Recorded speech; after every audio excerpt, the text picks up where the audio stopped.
Ladies and gents, welcome back to another video. In front of me here are two MacBooks, and they are two of the worst MacBooks that Apple has ever made. On the left, we've got the 12-inch 2017 Retina MacBook, and on the right, we have the MacBook Air from 2018/2019. Now, if you're familiar with MacBooks, you know that neither one of these are very capable machines. But in today's video, we're going to be comparing them back and forth and figuring out which of these is the best of the worst, because we have two of the worst models ever made with these MacBooks.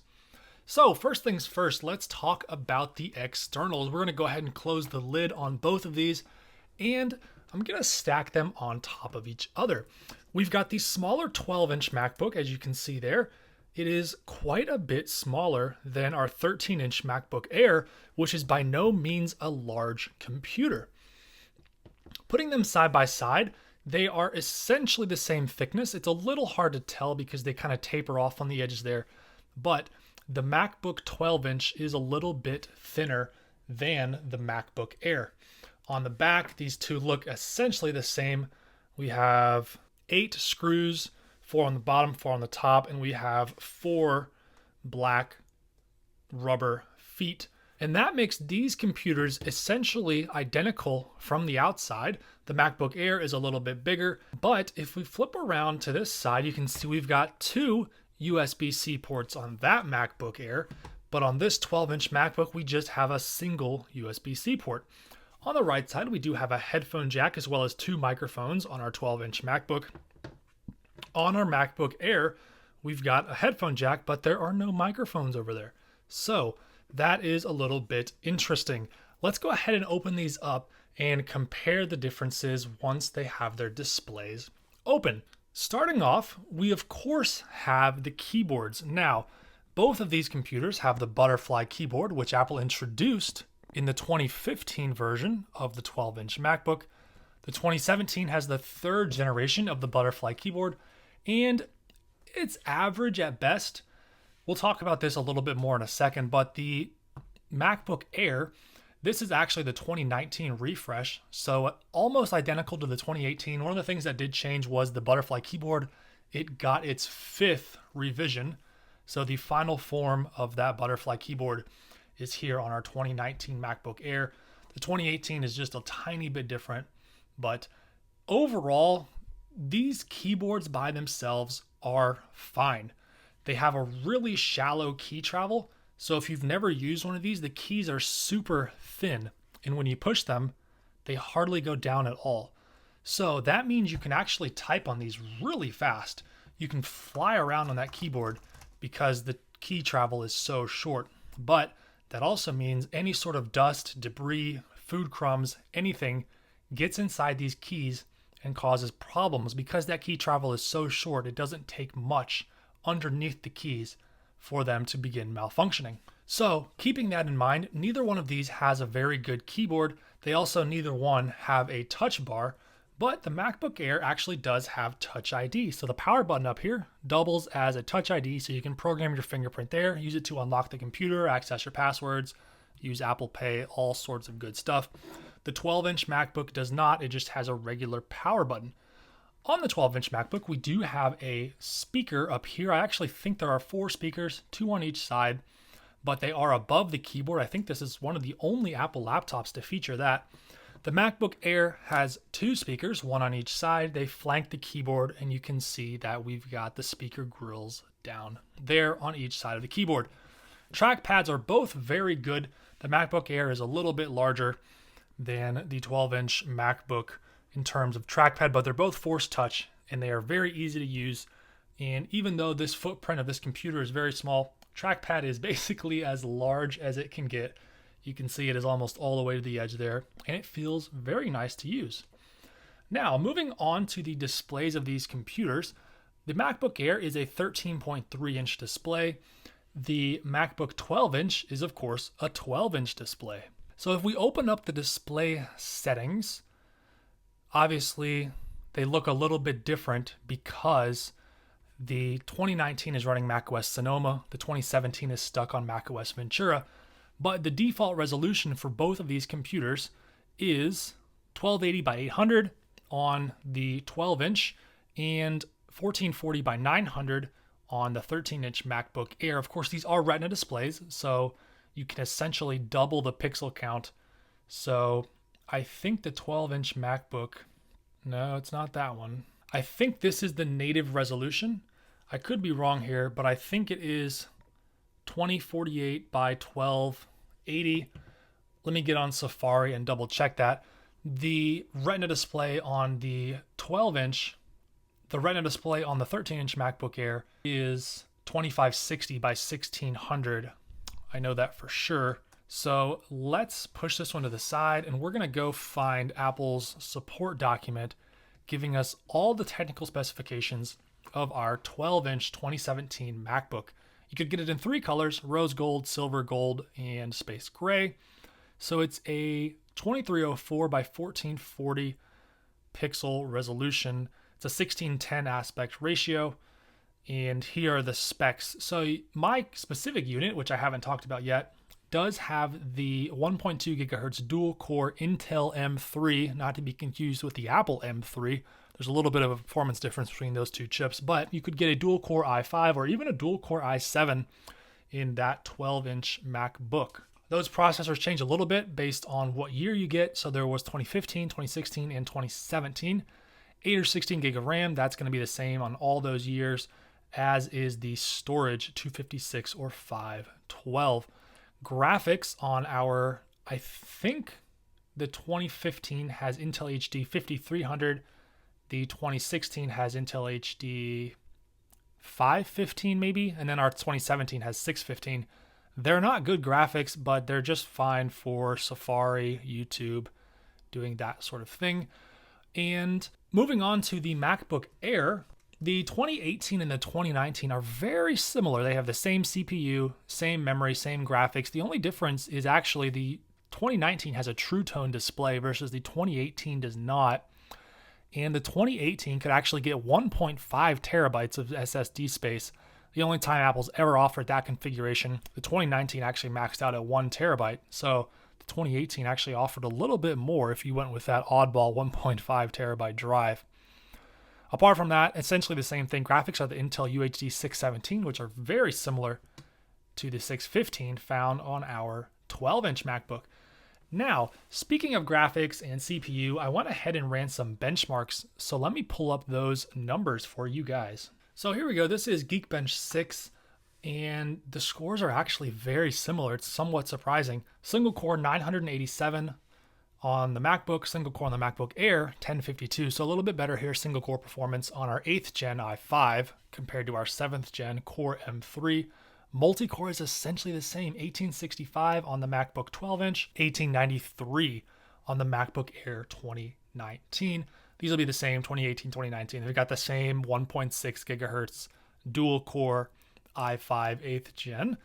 Moving on to graphics, this is the Geekbench 6 Metal GPU test. 4600 on the MacBook 12-inch, 4900 on the MacBook Air. So just a tiny bit better here with that Intel UHD 617 compared to the 615 on the MacBook 12-inch. And next up, we're going to run a disk speed test to see just how fast the internal SSDs are on each of these computers. I've got Blackmagic disk speed test here. We'll set it to read and write a 5 gigabyte file, and we're going to begin. Of course, our MacBook Air only has 128 gigabytes of storage compared to 256 on the MacBook 12-inch. And as you can see, the speeds on that 12-inch MacBook are quite a bit faster. We've got more than twice as fast on the write speeds, but the read speeds are actually pretty similar across those devices. I'm guessing they're using almost the same NAND chips, but our 12-inch MacBook probably has 2 of them, 2 128 gigabyte chips versus the MacBook Air probably only has a single 128 chip. That's why the write speeds are twice as fast. So in comparison, both of these are very quick, and for what you're going to be using them for, you're probably not going to notice a difference between the speeds of these devices. Now, something I want to draw your attention to is heat/fan noise. The MacBook does not have a fan, but it's got a CPU that does get hot, and that heat just kind of dissipates into the computer. The MacBook Air does have a fan, but it doesn't cool the computer. It's not connected to the CPU through a heatsink. It just spins and is loud and annoying. So the computer still gets hot, but you have the added annoyance of also a loud fan. So I don't know which one's better. They're both going to be hot. They're both going to thermal throttle if you do anything intensive, such as video editing. But the MacBook 12-inch is going to stay silent. The MacBook Air is going to be loud and annoying from that fan. Speaking of heat and fan noise, what are you going to use these computers for? Well, I'm not exactly sure.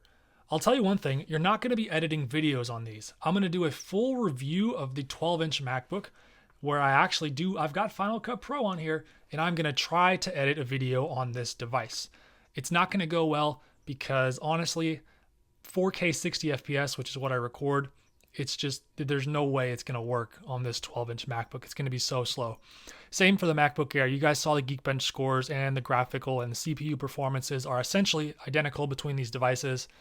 They are not going to be good for video editing. What these are good for: watching YouTube, browsing Safari, checking out photos, doing email, taking notes, PowerPoint, Excel, numbers, Keynote, all those things these devices are going to be good for because they have a gorgeous Retina display which looks fantastic.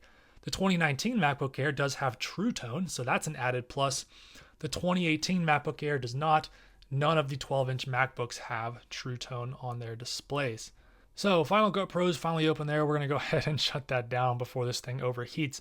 Something else to keep in mind is going to be macOS support for these devices. As you probably know, the MacBook Air 2018 and 2019 are running the most up-to-date version of macOS as of April 2024. That's going to be macOS Sonoma 14.4.1. Our 12-inch MacBook does not run macOS Sonoma. We are stuck on Ventura, which they are pretty similar, but you do get a few extra features such as the nice dynamic wallpapers on macOS Sonoma. However, I do think the 2018-2019 MacBook Air is going to end support this year with macOS 2025 or whatever you want to call it, the one that's coming out at WWDC 2024. But I don't expect the MacBook Air to get that upgrade. I think Sonoma is going to be the last version for this, and probably the last version for a lot of Intel MacBooks and Mac machines in general. That being said, you can use OpenCore Legacy Patcher. I will say for sure you can install Sonoma on the 12-inch MacBook using that OpenCore Patcher. It's not quite as smooth or fluid as having a native install, and you have to jump through a few hoops to get it going here on the 12-inch Mac, but you can do it. However, I feel like if you know how to do that sort of thing, you probably also know that these are bad computers overall in terms of performance, that you're probably going to stay away from them. So Sonoma on the 2018-19, Ventura, which is 1 year outdated, on the 27th. And just for completeness, the 2015 gets macOS Big Sur, 2016 gets macOS Monterey on the 12-inch MacBook models. Now, one thing I want to do is I want to compare the speakers because the MacBook 12-inch is actually surprisingly good when it comes to audio. So what I'm going to do is I'm going to find a clip that is not going to demonetize my YouTube video, and then we're going to fire that up and play it on both these devices. All right, we got ourselves a song here. It's called Skylines. You guys may have heard this before. What I'm going to do is I'm going to place the microphone right in the middle on top of my tripod. Hopefully it's going to capture the sound equally between these two devices. And I'm going to do my best to pause and play the music so that it just is seamless so you guys can hear what each of these machines sound like.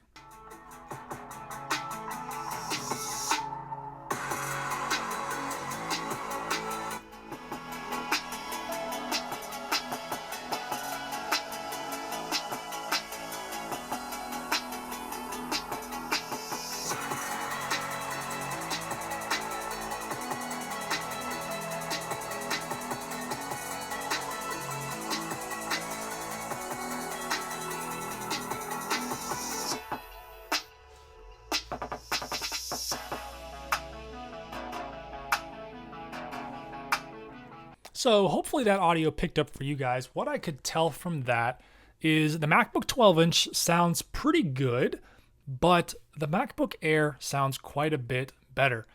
Not as good as a MacBook Pro and not as good as the newer MacBook Airs with the M2 and M3 chips, but pretty respectable for a laptop that is this thin and light. So I think that is going to do it for this video. It's been a quick look at comparing two of the worst MacBooks Apple has ever made, with the 12-inch MacBook 2017, which is actually the best of the 12-inch MacBooks. So this is the best of the worst among the worst of the best. I don't know. Does that make sense? I have no idea. These are both bad computers. The MacBook Air, I really wouldn't buy this unless it's like less than $200 at the max. This thing I really wouldn't buy unless it's less than like $175, because you're missing out on some stuff. You only get a single USB-C port, which is super limiting.